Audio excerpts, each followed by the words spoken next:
नमस्कार दोस्तों bank strike के बारे में वो बातें जो हर आम नागरिक को जाननी चाहिए। दोस्तों अभी 2 दिन पहले ही बैंक कर्मचारियों ने स्ट्राइक की थी। पूरे इंडिया के अंदर स्ट्राइक हुई थी, जिसके कारण सभी सरकारी बैंक बंद थे।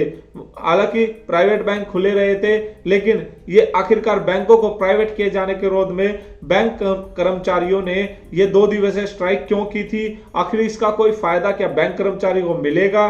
तो आइए जाने निजीकरण के विरोध में क्यों जरूरी है हड़ताल। हर जोर जुल्म की टक्कर में हड़ताल हमारा नारा है। टक्कर में हड़ताल हमारा नारा है। हर जोर जुल्म की टक्कर में हड़ताल हमारा नारा है। जोर जुल्म की टक्कर में हड़ताल हमारा नारा है। दोस्तों एक बहुत चर्चित नारा आपने जरूर सुना होगा, हर जोर जुल्म की टक्कर में हड़ताल हमारा नारा है। दोस्तों हमने अपनी जिंदगी में अक्सर यह नारा सुना है और कई बार जब हम भी हड़ताल का हिस्सा रहे हैं तो इस नारे को पूरे जोश से हमने लगाया भी है। बहरहाल लोकतंत्र में हड़ताल एक जरूरी चीज है जो हर गलत बात के विरोध में की जाती है और की भी जानी चाहिए, क्योंकि सोई हुई सरकार को जगाने के लिए यह करना पड़ता है। दोस्तों इस समय पूरे देश में सरकारी बैंक कर्मी हड़ताल पर है और इस बार यह हड़ताल 2 दिनों के लिए की गई है।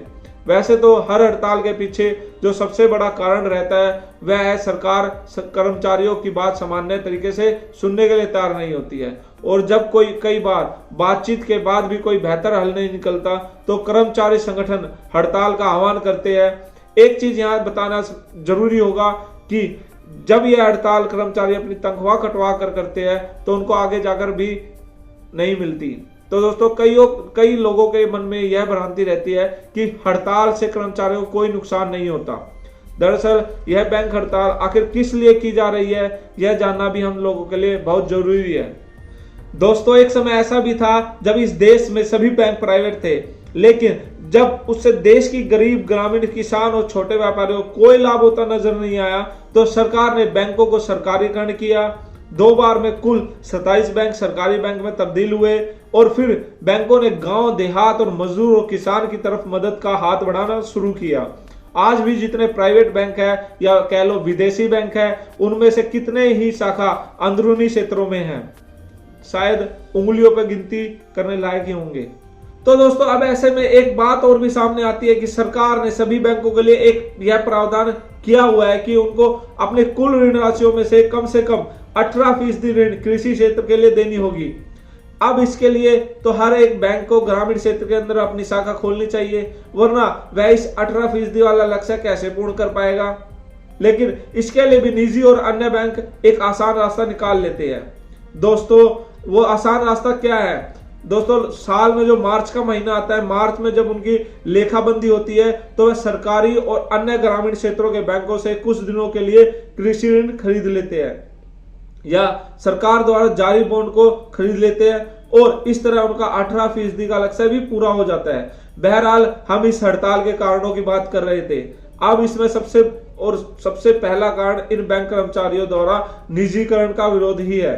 ये लोग सरकार द्वारा लाए जाने वाले बिल जिससे 2 बैंकों के निजीकरण का रास्ता साफ होने वाला है उसका ही विरोध कर रहे हैं। लेकिन इनकी मांग है कि सरकार लिखित में दे कि वह बैंकों का निजीकरण नहीं करेगी और अपने इस बात से वापस हो जाएगी। किसानों के विरोध प्रदर्शन और उसके बाद सरकार द्वारा चुनावों में संभावित हार के चलते कृषि बिल की वापसी के बाद कर्मचारियों का हौसला भी बढ़ा हुआ है। निजीकरण से किसका फायदा होता है दोस्तों? यह किसी से छुपी बात नहीं है और सबसे ज्यादा नुकसान आम जनता का ही होता है, यह भी सबको पता है। तो दोस्तों वैसे भी पिछले 7-8 सालों में लोगों की नौकरियां लगातार छीनी है और निजीकरण के बाद तो रोजगार के अवसर बिल्कुल ही गायब हो जाएंगे। इसलिए युवा काफी गुस्से में है और निजीकरण का विरोध कर रहा है।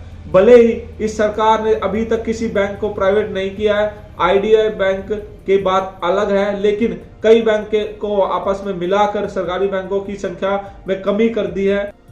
और दोस्तों इसका परिणाम यह निकला है कि अब कई बैंकों में स्टाफ बढ़ने की बात कहकर लोगों को जबरन रिटायर करने की बात हो रही है।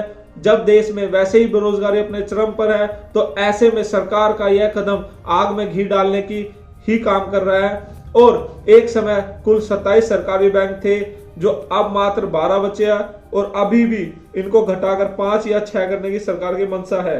कर्मचारी इस बात का भी विरोध कर रहे हैं। यह भी इस हड़ताल का एक मुद्दा है। दोस्तों, इस समय बैंकों में लगभग 40,000 स्टाफ की कमी है और सरकार बैंकों में नई भर्ती पर बिल्कुल भी ध्यान नहीं दे रही है। पुराने लोग अब रिटायर हो रहे हैं और उनकी जगह नए लोग बैंकों को मिल नहीं रहे हैं, जिससे काम का लोड काफी बढ़ता जा रहा है। एक समय था जब बैंक और सिविल सर्विस को लगभग बराबर समझा जाता था और जो लोग IAS नहीं बन पाते थे वे बैंक में आ जाते थे। इनकी तनख्वाह में भी कोई खास अंतर नहीं होता था, लेकिन जैसे जैसे समय बीतता गया बैंक वालों की तनख्वाह उन लोगों से कम होती चली गई और आज तो दोनों के बीच का अंतर बहुत ज्यादा हो गया है। दोस्तों, कर्मचारी इसलिए भी हड़ताल कर रहे हैं कि उनको उनके कार्य के बराबर वेतन नहीं मिल रहा है।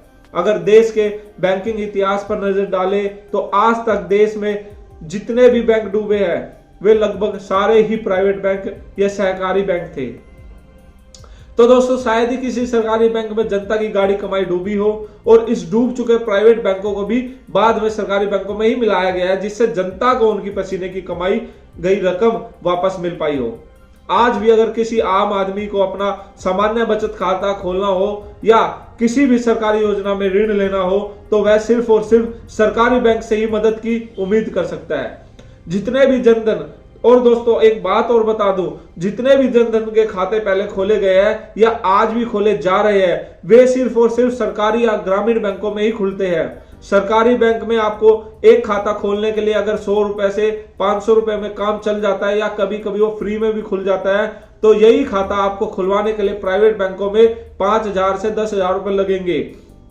और अगर उसके बाद भी अगर आपके खाते में न्यूनतम रकम इससे कम हुई तो प्राइवेट बैंक इतना शुल्क लगाएगा कि आपका खाता ही कुछ महीनों में शून्य हो जाएगा।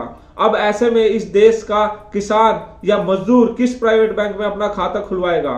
दोस्तों, इसकी कल्पना भी कर पाना बहुत मुश्किल है। इस समय भी सरकार की एक बहुत महत्वाकांक्षी योजना ठेले पर कारोबार करने वाले गरीब लोगों के लिए है, जिसमें उनको 10,000 रुपए का ऋण दिया जाता है।